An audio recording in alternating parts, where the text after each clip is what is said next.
오늘은 그리스도의 마음을 품으라 라는 제목으로 말씀을 전하겠습니다. 우리 한번 서로 좌우를 보고 인사했으면 좋겠습니다. 예수님의 마음을 품으시는 교회가 됩시다 라고 인사합시다. 우리 한 번 더 할까요? 예수님의 마음을 품으시기 바랍니다. 네, 사랑하는 성도는 교회는요, 예수 그리스도를 믿는 사람들의 모임입니다. 예수님이 십자가 보혈로 죄 사함을 받고 하나님의 자녀가 된 사람들이 모여서 예배를 드리고 서로 사랑하며 또 함께 그리스도의 몸을 세워가는 곳이 바로 교회입니다. 그러므로 교회에서는 세상의 기준이 중심이 되어서는 안 됩니다. 세상에서는 가진 것이 많고 또 배운 것이 많고 높은 자리에 있는 사람이 더 대접을 받을 수가 있습니다. 그러나 교회는 그렇지 않다는 것이죠. 교회 안에서는 남녀노소, 빈부, 귀천으로 사람을 차별할 수는 없다는 것입니다. 많이 배운 사람이나 적게 배운 사람이나 건강한 사람이나 병든 사람이나 오래 믿은 사람이나 이제 막 믿기 시작하는 사람이나 모두 예수 그리스도 안에서 한 형제이고 자매라는 것입니다. 교회는 서로 똑같은 사람이 모이는 곳이 아닙니다. 성격도 다르고 생각도 다르고 자라온 환경도 다릅니다. 어떤 사람은 말이 빠르고 적극적이지만 또 어떤 사람은 조용하고 굉장히 신중합니다. 또 어떤 사람은 일을 빨리 결정하고 추진하지만 또 어떤 사람은 충분히 생각한 후에 움직이게 됩니다. 어떤 사람은 찬양을 좋아하고 어떤 사람은 조용히 말씀 묵상하는 것을 좋아합니다. 이러한 차이는요, 잘못된 것이 아닙니다. 오히려 하나님께서 각 사람에게 서로 다른 은사와 성품을 주셨기 때문에 그 차이를 통해서 교회가 더 풍성해질 수 있습니다. 우리가 퍼즐 맞추는 걸 어릴 때 맞춰보셨습니까? 퍼즐을 맞추다 보면은 조각이 서로 같은 모양처럼 보이지만 보면은 다 서로 다릅니다. 같은 모양이라면은 퍼즐이 완성될 수가 없어요. 모양도 다르고 색깔도 다르지만 이 조각이 제자리에 맞춰지게 되었을 때 하나의 아름다운 그림으로 완성이 되는 것이죠.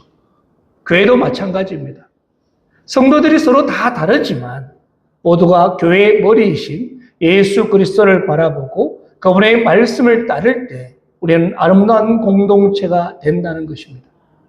그런데 문제는요, 서로 다르다는 데 있는 것이 아닙니다.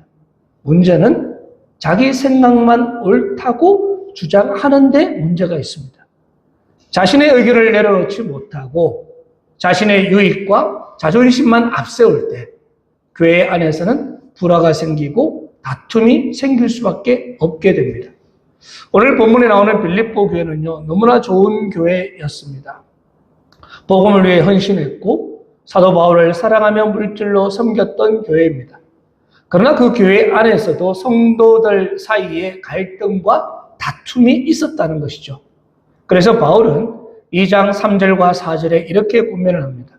아무 일에든지 다툼이나 허용으로 하지 말고 오직 겸손한 마음으로 각각 자기보다 남을 낮게 여기고 각각 자기 일을 돌볼 뿐더러 또한 각각 다른 사람의 일을 돌보아 나의 기쁨을 충만하게 하라. 바울은 교회가 하나 되기 위해서는 먼저 다툼과 허용을 버려야 한다라고 말하고 있습니다. 다툼은요, 자기 주장을 앞세워서 다른 사람과 경쟁하고 싶은 마음입니다. 허용은 사람들에게 인정받고 높아지고 싶은 마음입니다. 이 두 가지가 교회 안에 들어오게 되면은 봉사를 하면서도 서로 경쟁하게 되고요. 충성하면서도 알아주지 않는다고 섭섭해하게 됩니다.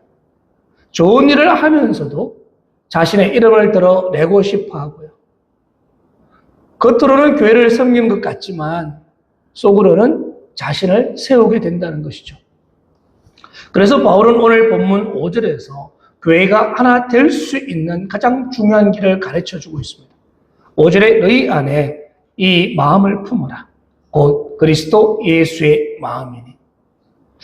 여기서 너희 안에라는 말씀은 한 사람의 마음을 말하는 것이 아니라 교회 공동체 안에 성도들 서로의 마음 속에 그리스도의 마음을 품으라라는 뜻입니다. 또 품으라는 말은 그리스도의 마음과 태도를 자신의 마음에 두고 그 마음으로 말하고 행동하고 살아가라는 뜻입니다. 교회가 하나 되는 길은 모든 사람이 의견이 똑같이 되는 것이 아닙니다. 서로 다른 우리가 모두 예수님의 마음을 품는 것이죠. 남편과 아내가 하나 되는 길도 서로 성격이 똑같은 데 있는 것이 아닙니다. 부모와 자녀가 하나 되는 길도 서로 자기 뜻대로 뭔가를 바꾸는 데 있지 않습니다. 함께 예수님의 마음을 품을 때 하나가 될 수가 있습니다. 그렇다면 우리가 품어야 할 예수님의 마음은 어떤 마음일까요? 첫 번째 보니까 자신을 낮추는 섬기는 마음입니다. 6절과 7절 기록되어 있습니다. 우리 같이 한번 읽어보겠습니다. 6절, 7절 시작. 그는 근본 하나님의 본체시나 하나님과 동등됨을 취할 것으로 여기지 아니하시고 사람들과 같이 되셨고. 아멘. 바울은 먼저 예수님이 누구신지를 말씀합니다. 예수님은 근본 하나님의 본체이십니다. 이 말씀은 예수님이 단지 위대한 사람이나 훌륭한 선생이 아니라 영원 전부터 하나님과 함께 계셨던 참 하나님이라는 이야기입니다. 그리고 예수님은 하나님보다 조금 낮은 분, 그런 분이 아닙니다. 하나님께서 만드신 피조물도 아닙니다. 예수님은 성부 하나님과 동일한 신성을 가지신 하나님의 아들이십니다. 그런데 예수님은 하나님과 동등하신 자신의 지위를 자신만을 위해서 사용하지 않았다는 것이죠. 자신이 누릴 수 있는 영광과 권리를 붙잡지 않으셨습니다.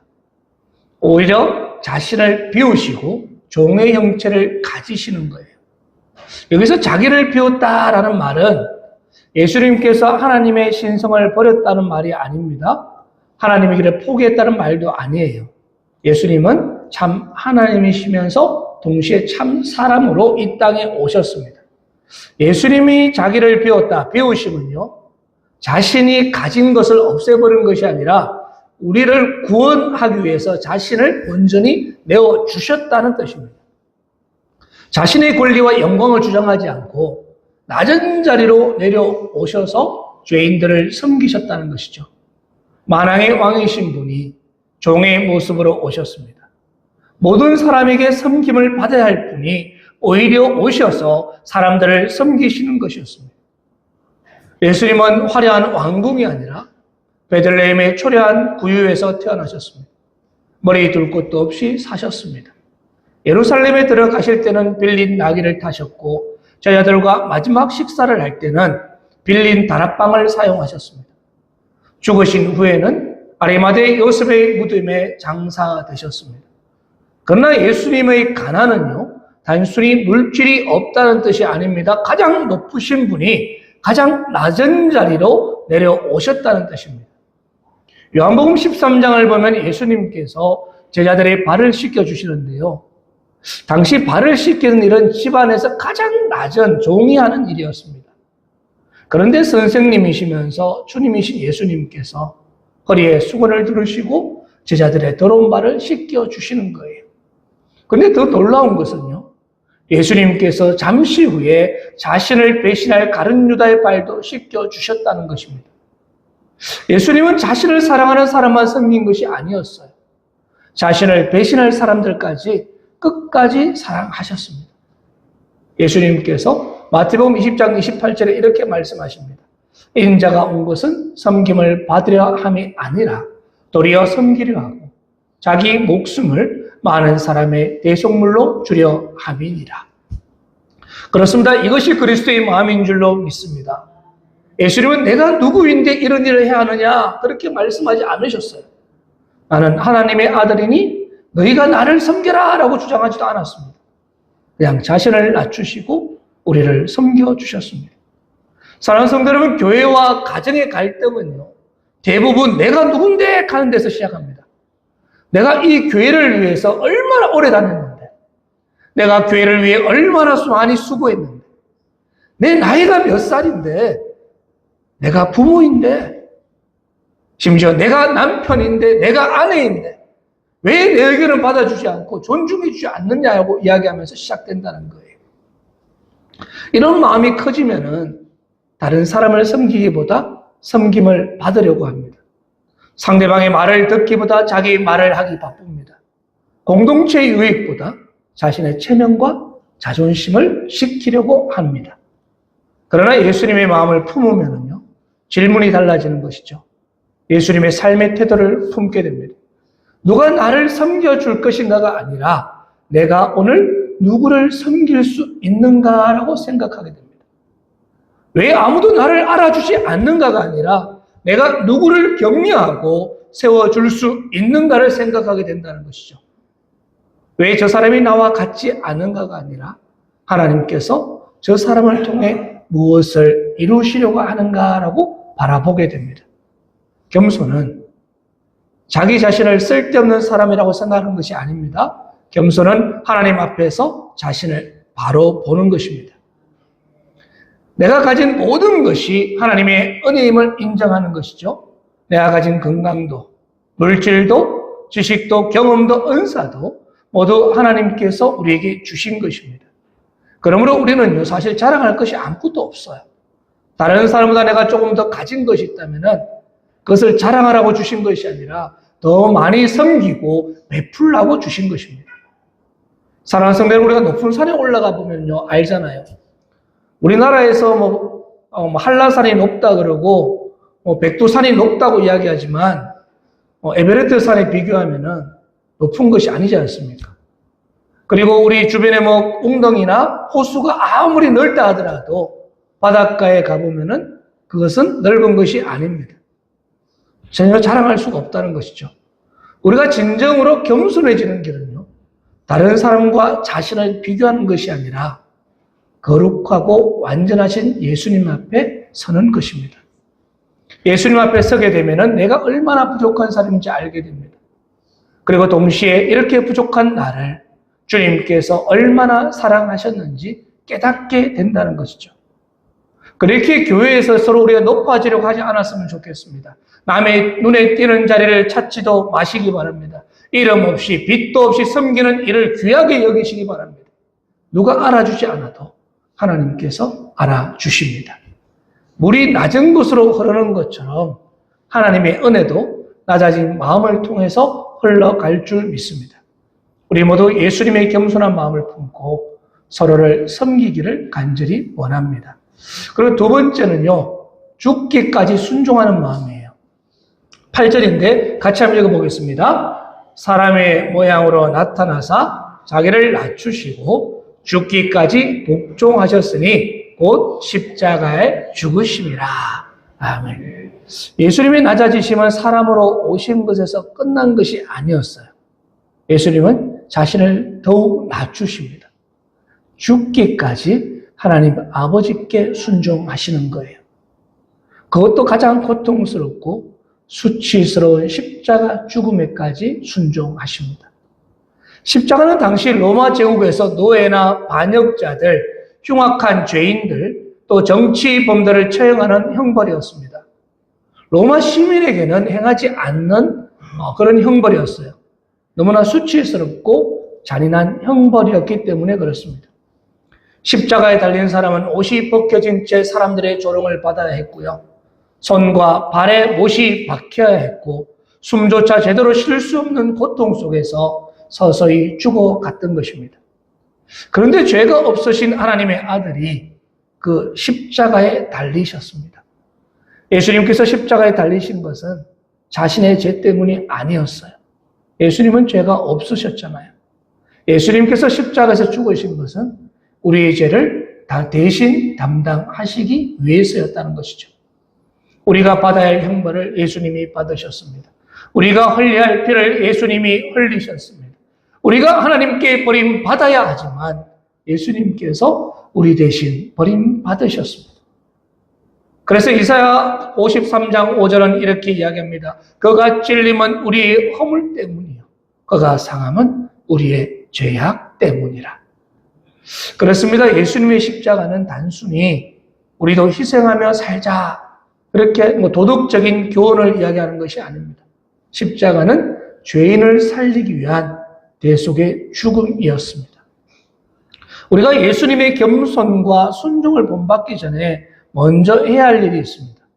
예수님께서 나를 위해 십자가에 죽으셨다는 사실을 믿고 그 은혜로 구원을 얻는 것입니다. 우리는 스스로 죄를 씻을 수 없습니다. 선한 일을 많이 한다고 해서, 또한 교회를 오래 다녔다고 해서 봉사를 많이 한다고 하나님 앞에 의롭게 되는 것이 아니라는 것이죠.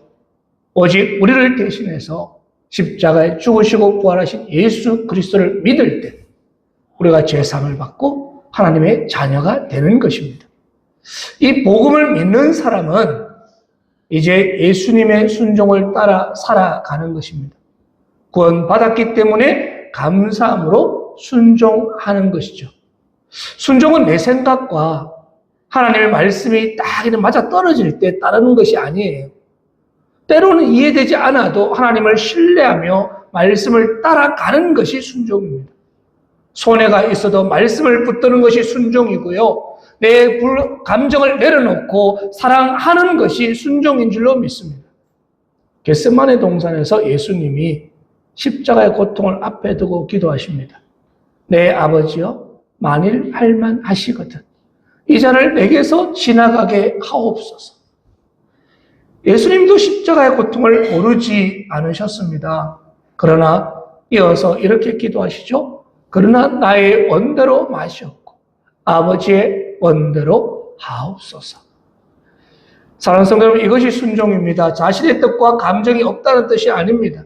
자신의 뜻과 감정을 하나님 아버지의 뜻 아래 내려놓는 거예요. 우리의 신앙생활도 저는 이런 순종이 필요합니다.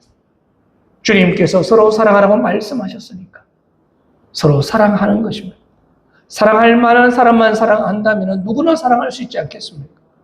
하지만 때로는 나를 힘들게 했던 사람도, 나를 괴롭혔던 사람도 품는 것입니다. 주님께서 용서하라고 말씀하셨으니까 용서하는 것입니다. 용서는 상대방의 잘못이 아무것도 아닌 일로 만드는 것이 아니었습니다. 하나님께 판단을 맡기고 복수하려는 마음을 내려놓는 거예요. 그리고 주님께서 깨어 기도하라고 말씀하셨으니까 기도하는 것입니다. 주님께서 모이기를 패하지 말라고 말씀하셨으니 예배의 자리를 지키는 것입니다. 예배는 시간이 남아서 드리는 것이 아니라 하나님께 삶의 첫 자리를 모시는 믿음의 고백인 줄로 믿습니다. 그리고 주님께서 복음을 전하려고 하셨으니까 믿지 않는 가족과 이웃을 위해 기도하고 복음을 전하는 것입니다. 사랑하는 성도 여러분, 순종은요 쉽지가 않습니다. 때로는 내 자존심을 내려놓아야 하고요. 또 먼저 사과해야 할 때도 있고요. 내가 옳더라도 공동체의 평안을 위해서 양보해야 할 때도 있습니다. 가정에서 부부가 갈등할 때 서로 상대방이 먼저 변하기를 기다리지 말았으면 좋겠습니다. 이제 우리가 크리스찬이라면은 당신이 먼저 사과하면 나도 사과하겠다 하는 것이 아니라 예수의 마음을 품은 사람이라면 내가 가서 먼저 손을 내미는 것입니다. 교회에서도 마찬가지입니다. 왜 나만 봉사해야 하지? 왜 내가 이렇게 힘든 일을 해야 하지? 이렇게 생각할 수도 있습니다. 그러나 예수님은 우리를 위해서 죽기까지 순종하셨습니다. 우리의 작은 수고와 희생은요, 주님의 십자가와 비교할 수가 없습니다. 히브리서 5장 8절은 예수님께서 받으신 고난으로 순종함을 배우셨다라고 말씀하십니다. 이것은 예수님께서 불순종하다가 순종하는 법을 배웠다는 말이 아니라 하나님의 아들이신 예수님께서 고난의 현장에서 실제로 순종을 끝까지 이루셨다는 이야기예요. 우리도 고난을 통해서 순종을 배우지 않습니까? 일이 잘 될 때는 누구나 하나님을 믿을 수 있다라고 말합니다. 그러나 내 뜻대로 되지 않을 때, 기도에도 응답이 더딜 때, 억울한 일을 당했을 때, 그때 하나님을 신뢰하는 것이 참된 순종인 줄로 믿습니다. 혹 지금 힘든 시간을 보내고 계십니까? 아니면 그 고난이 헛되지 않는다는 것을 기억했으면 좋겠습니다. 하나님께서 그 시간을 통해서 우리의 믿음을 다듬으시고 우리의 고집을 꺾으시고 주님께 순종하는 법을 가르쳐 주신다는 것이죠. 그리고 세 번째는 모든 이름 위에 높임 받으신 주님을 바라보는 것입니다. 9절에서 11절인데 우리 같이 한번 읽어보겠습니다. 시작. 이러므로 하나님이 그를 지극히 높여 모든 이름 위에 뛰어난 이름을 주사 하늘에 있는 자들과 땅에 있는 자들과 땅 아래 있는 자들로 모든 무릎을 예수의 이름에 꿇게 하시고 모든 입으로 예수 그리스도를 주라 시인하여 하나님 아버지께 영광을 돌리게 하셨느니라. 아멘. 8절까지는 예수님께서 자신을 낮추시는 모습이 나왔습니다. 그러나 9절부터는 하나님께서 예수님을 높이시는 모습이 나옵니다.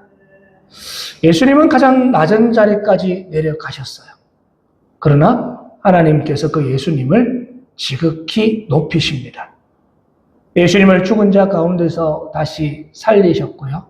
하늘로 오르게 하시고 모든 이름 위에 뛰어난 이름을 주시는 거예요. 예수님께서 십자가에서 죽으신 것은 실패가 아니었습니다. 사람들 눈에는 십자가가 패배처럼 보였습니다. 예수님을 반대하던 사람들은 자신들이 승리했다라고 생각했을 것입니다. 그러나 십자가는요, 구원의 승리였습니다. 예수님은 죽음을 이기고 부활하셨습니다. 죄와 사탄의 권세를 깨뜨리셨습니다. 지금도 하나님의 보좌 우편에서 온 세상을 다스리고 계신다는 것이죠.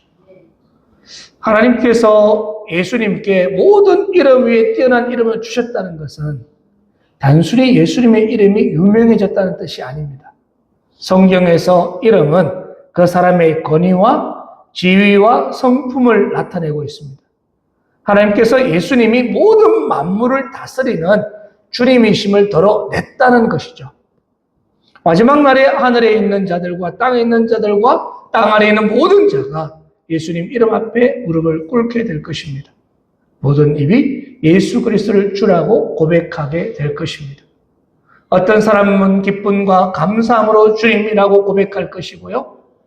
또 끝까지 예수님을 거부한 사람도 마지막에는 예수님의 권세를 부인할 수 없게 될 것입니다.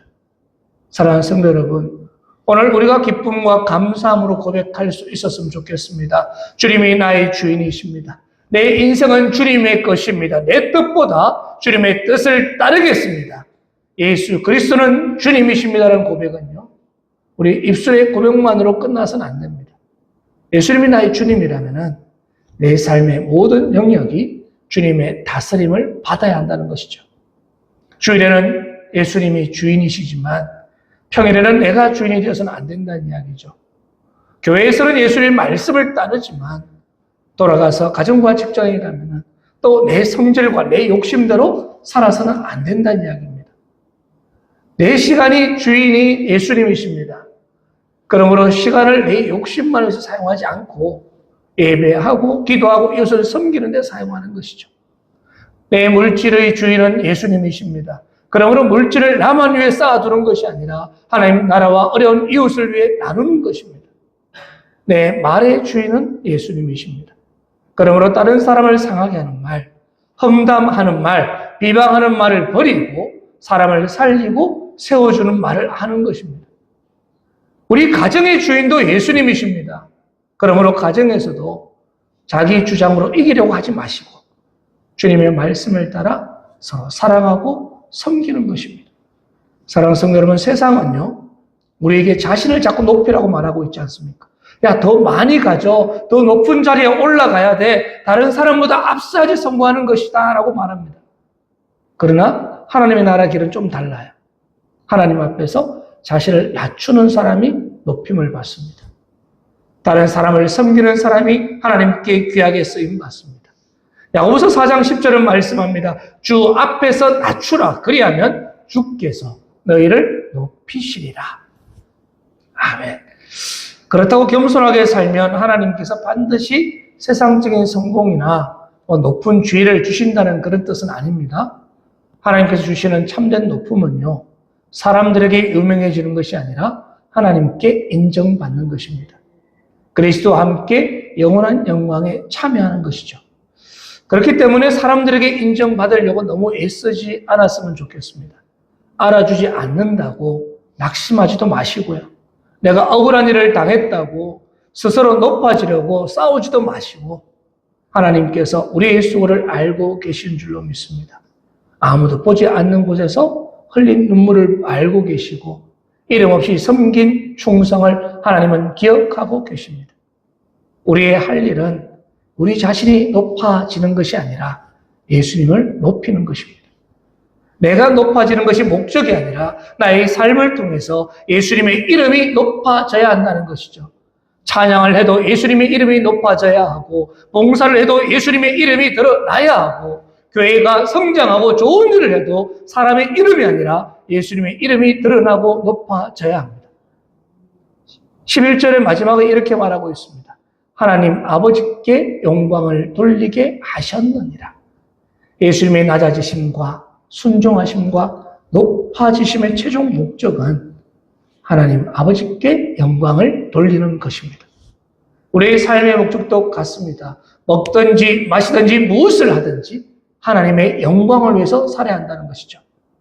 말씀을 맺습니다. 사랑하는 성도 여러분, 교회가 하나 되는 비결은요, 특별한 어떤 프로그램이 있거나 아니면 좋은 건물, 이런 시설에 있던 것이 아닙니다. 모든 성도가 그리스도의 마음을 품는 데 있다는 것입니다. 예수님의 마음은 자신을 낮추고 섬기는 마음이었습니다. 예수님의 마음은 죽기까지 하나님께 순종하는 마음이었습니다. 예수님의 마음은 자신의 영광이 아니라 하나님 아버지의 영광을 구하는 마음이었습니다. 교회 안에서 우리가 예수님의 마음을 품으시기 바랍니다. 내 의견만 주장하지 말고 다른 사람의 말을 들어주시고 누가 알아주지 않아도 충성스럽게 섬기시고 연약한 성도들을 판단하기보다 품어주시는 것입니다. 또한 가정에서도 예수님의 마음을 품으시기 바랍니다. 남편과 아내가 서로 이기려고 하지 마시고 자존심을 내려놓고 먼저 사과하는 것입니다. 가정의 허물을 덜추기보다는 덮어주시고 따뜻한 말로 격려해 주시는 것이죠. 직장과 이웃 관계에서도 예수님의 마음을 품으시기 바랍니다. 조금 손해를 보더라도 정직하게 살아가는 것입니다. 내 편안함만 구하지 말고 어려운 사람들을 돌보시는 것입니다. 무엇보다도 십자가의 복음을 붙잡으시기 바랍니다. 우리의 힘과 결심만으로는 예수님의 마음을 품을 수가 없습니다. 우리는 너무 쉽게 교만해지고 자기 중심적으로 변하고 작은 일에도 섭섭해합니다. 그러므로 날마다 우리는 십자가 앞에 나가는 거예요. 나 같은 죄인을 위해 자신을 낮추시고 죽기까지 순종하신 예수님의 은혜를 깊이 묵상하는 것이죠. 그리고 그 은혜를 깨달을 때 비로소 다른 사람을 품을 수가 있습니다. 내가 큰 용서를 받았다는 것을 알 때 다른 사람을 용서할 수 있고요. 내가 값없이 사랑을 받았다는 것을 알 때 다른 사람을 사랑할 수가 있는 것입니다. 사랑하는 성도 여러분, 오늘 저와 같이 따라 고백했으면 좋겠습니다. 예수 그리스도는 나의 주님이십니다. 주님의 마음을 내게 주시옵소서. 나를 낮추어 다른 사람을 섬기게 하옵소서. 내 뜻보다 하나님의 뜻에 순종하게 하옵소서. 내가 주님을 바라보게 하옵소서. 내가 주님을 바라보게 하옵소서. 아멘. 그렇습니다. 그리스도의 마음을 품은 성도들이 모일 때요, 교회는 달라지는 거예요. 서로의 허물을 덮어주고 어려운 사람을 품으며 받은 은혜를 세상에 나누는 교회가 되는 것이죠. 우리가 오늘 이후에 함께 부를 찬양의 고백처럼 정말 우리 교회가 주님의 마음을 닮아서 이웃을 사랑하고 아픈 영혼을 품어주고 복음으로 사람을 살리는 그런 교회가 되기를 간절히 원합니다. 그리스도의 겸손을 품고 자신을 낮추며 죽기까지 순종하신 주님을 따라 서로 사랑하고 섬기는 저와 여러분이 되시기를 주님의 이름으로 축원합니다. 아멘. 기도드리겠습니다.